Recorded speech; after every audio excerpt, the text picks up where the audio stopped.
इस वक्त चौलिस्तान कैनाल के खिलाफ कौमी असेंबली में करारदाद का खेल जारी है।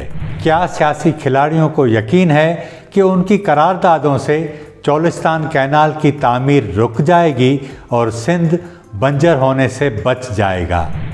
पीपल्स पार्टी को क्यों यकीन था कि इस दरियाए सिंध से कैनाल निकालने वाले फैसले के खिलाफ सिंध में जो रद्द-ए-अमल आएगा वो उसे हैंडल कर लेगी? असल हक़ाइक़ क्या हैं और उसका हल क्या है? वाक़यात की कड़ी से कड़ी जोड़ेंगे और जानेंगे कि किसकी बल्ली चढ़ेगी।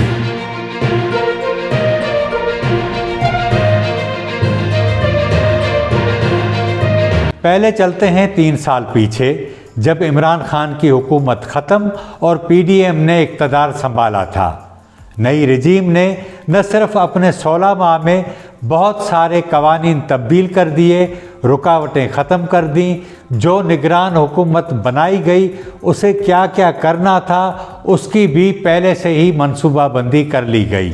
शहबाज जरदारी वफाकी हुकूमत में 20 जून 2023 को SIFC कायम की गई। इस इदारे का मकसद दिफा, ज़राअत, मईशत, मादनियात, IT और तवानाई के शोबों में गैर मुल्की सरमायाकारी लाना था। इस इदारे का स्ट्रक्चर 3 सतह का है, जिसमें टॉप पर वज़ीर आज़म, आर्मी चीफ, वफाकी वज़रा, चारों सूबों के वज़राए आला और दीगर आला हुकाम शामिल हैं। इस फैसले के ठीक 1 माह 6 दिन बाद यानी 26 जुलाई 2023 को हुकूमत ने पार्लियामेंट का मुश्तरका इजलास तलब किया।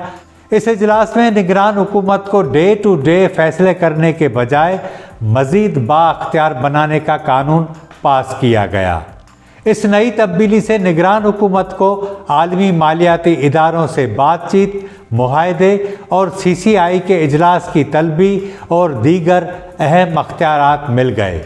11 अगस्त 2023 को ग्रीन पाकिस्तान इनिशिएटिव कंपनी को प्राइवेट लिमिटेड के तौर पर ACCP में रजिस्टर्ड कराया गया और 14 अगस्त 2023 को निगरान हुकूमत का क़याम अमल में आया। 20 नवंबर को बिजनेस रिकॉर्डर की खबर के मुताबिक ECC ने ग्रीन इनिशिएटिव प्राइवेट लिमिटेड के लिए 20 अरब रुपए की ग्रांट मंजूर की। 20 जनवरी 2024 को डॉन अखबार ने एक खबर शाया की जिसके मुताबिक सिंध की निगरान हुकूमत और ग्रीन पाकिस्तान इनिशिएटिव के दरमियान एक मुआहदे के तहत 6 शहरों की 52,000 एकड़ ज़मीन 20 साल के लिए हवाले करने का फैसला हुआ। उस वक्त के निगरान सूबाई वज़ीर यूनुस डागा ने सहाफ़ियों को बताया कि इस मुआहदे से मकामी लोगों की ज़मीन के हुकूक मुतासर नहीं होंगे। कंपनियों को पानी के लिए दस्तयाबी के मुतबादल ज़राए के खुद से बंदोबस्त करने होंगे। 20 फरवरी 2024 को पंजाब हुकूमत ने 45,000 एकड़ ज़मीन का मुआहदा किया, जिसके 2 हफ्तों बाद लाहौर हाई कोर्ट ने उस पर हुक्म इम्तना जारी कर दिया। 25 फरवरी को इरसा ने चौलिस्तान कैनाल को पानी फराहमी का सर्टिफिकेट जारी कर दिया। 4 मार्च 2024 को शहबाज शरीफ ने अपने ओहदे का दूसरी बार हल्फ लिया। 8 जुलाई को सदर आसिफ अली जरदारी को ग्रीन पाकिस्तान इनिशिएटिव की तरफ से एक ब्रीफिंग दी गई, लेकिन हैरानगी की बात यह है कि उस वक्त और अभी तक इस इजलास और इस प्रेस रिलीज़ पर पाकिस्तान पीपल्स पार्टी की तरफ से कोई रद्द अमल सामने नहीं आया। सिर्फ ये बहस जारी है कि सदर ने इस मंसूबे की मंजूरी नहीं दी। बात यह है कि आसिफ अली जरदारी के सदर बनने से पहले ही ये इदारा बन चुका था। सदर ने तो ये कहा था कि चौलिस्तान समेत सारे कैनाल बना लो, लैंड बैंक भी कायम करो, ज़मीनें भी ले लो और सैराब करो। सियाना बंदा था, समझता था कि सिंध भी पार्टी की तरह है, उसे वो हैंडल कर लेगा, लेकिन बात गले पड़ गई। अब एक कदम और आगे चलते हैं जब बेबसी खुलकर सामने आ गई। कौमी असेंबली की नेशनल फूड सिक्योरिटी की कायमा कमेटी का एक इजलास 26 अगस्त 2024 को ग्रीन पाकिस्तान इनिशिएटिव के हेड ऑफिस पिंडी में होता है। इजलास में दी गई ब्रीफिंग के बाद कमेटी के चेयरमैन हुसैन तारिक जामोट और दीगर अरकान ये सवाल उठाते हैं कि चौलिस्तान में अगर लाखों एकड़ रेगिस्तान बंजर ज़मीन सैराब की जाएगी तो जो ज़मीन सिंध में आबाद है उसे पानी कैसे मिलेगा। उनके इस सवाल से वाज़ेह था कि उनको ना इरसा की जानिब से जारी किए गए सर्टिफिकेट की खबर थी और ना ही 8 जुलाई को ऐवान सदर में होने वाली मीटिंग के बारे में उन्हें कोई मालूमात थी। ज़रा ये बताते हैं कि इन सवालात पर कमेटी के चेयरमैन हुसैन तारिक और दीगर अरकान को मेज़बानों ने बताया कि उन्होंने सदर साहब को इस सिलसिले में मुकम्मल ब्रीफिंग दे दी है और सबूत के तौर पर उन्होंने सदर को दी गई ब्रीफिंग की तस्वीर और वीडियोज़ भी इन अरकान को दिखाईं। इस इजलास के बाद हुसैन तारिक ने जब ये बात नवीद कमर को बताई तो उसका जवाब था, हमें तो नहीं पता। 3 सितंबर को कौमी असम्बली के इजलास के एजेंडे पर एक कॉलिंग अटेंशन नोटिस आया।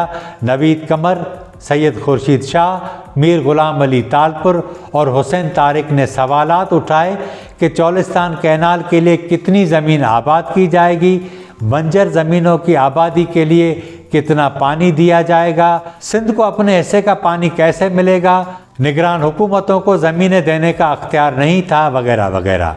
जवाब में वफाकी वज़ीर बराए आबी वसाइल मुसद्दिक मलिक ने कहा कि फ़ैसले आपने किए हैं, अगर आप इनको वापस लेना चाहते हैं तो मामला CCI में ले आएँ, वो फ़ैसले रिवर्स करवा लें। गवाही के लिए पहले ये वीडियो देखें। अगर आपकी ये बात ठीक है और आप किसी भी हुकूमत का फैसला वापस लेना चाहते हैं, आपके पास पूरा राइट है सर।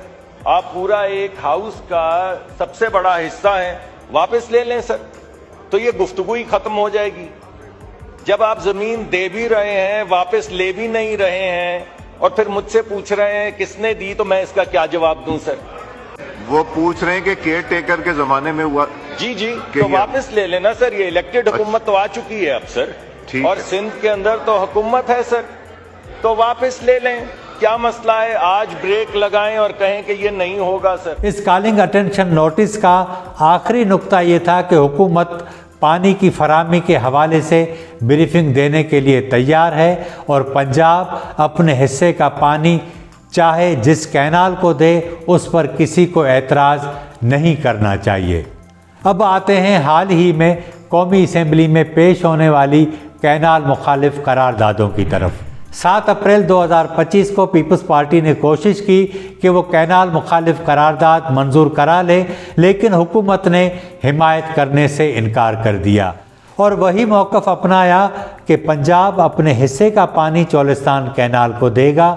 इसी दिन अपोजिशन लीडर उमर अयूब को स्पीकर की जानिब से की गई तंबीह और फ्लोर न देने पर अपोजिशन ने एहतजाज शुरू कर दिया।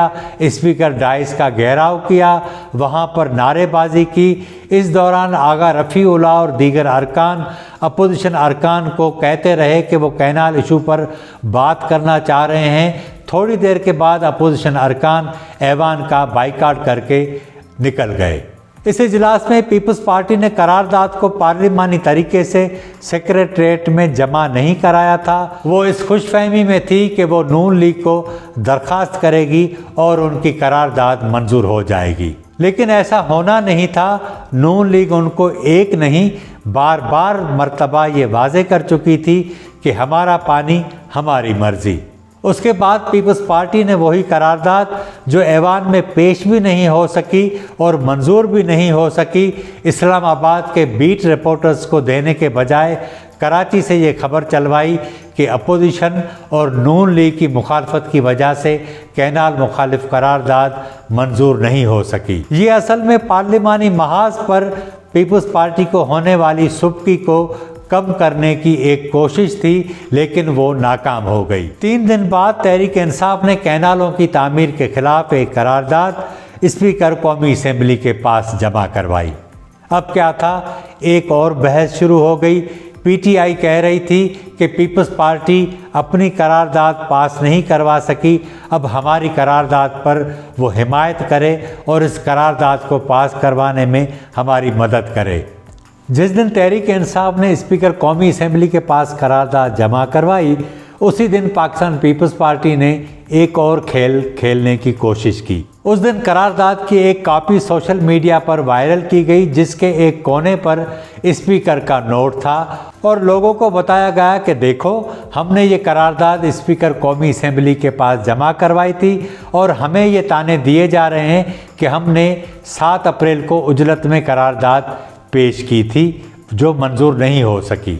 हैरानगी की बात यह है कि जिस स्पीकर नोट वाली करारदाद सोशल मीडिया पर शेयर की जा रही थी, उस पर यह लिखा हुआ था कि जनाब मुश्ताक साहब, अपोजिशन अरकान के बाइकाट के सबब पीपल्स पार्टी के अरकान इस पर बात कर चुके हैं, लिहाजा इस करारदाद को अब फाइल कर दिया जाए। लेकिन पीपल्स पार्टी ने अपनी जो 7 अप्रैल की खफ्त हुई थी उसे मिटाने की ये कोशिश की, जो भी नाकाम हो गई।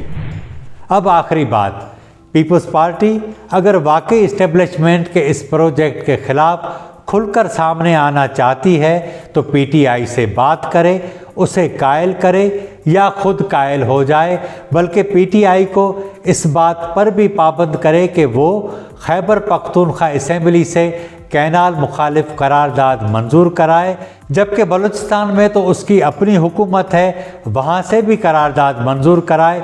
अगर वो ऐसा कर सकती है तो 3 सूबों और कौमी असेंबली से कैनालों के ख़िलाफ़ करारदाद पास हो जाएगी। उसके बाद सेनेट से ये करारदाद मंजूर कराना मुश्किल नहीं हो जाएगा। हल आसान है, लेकिन इस पर अमल कौन करेगा ये देखना बाकी है।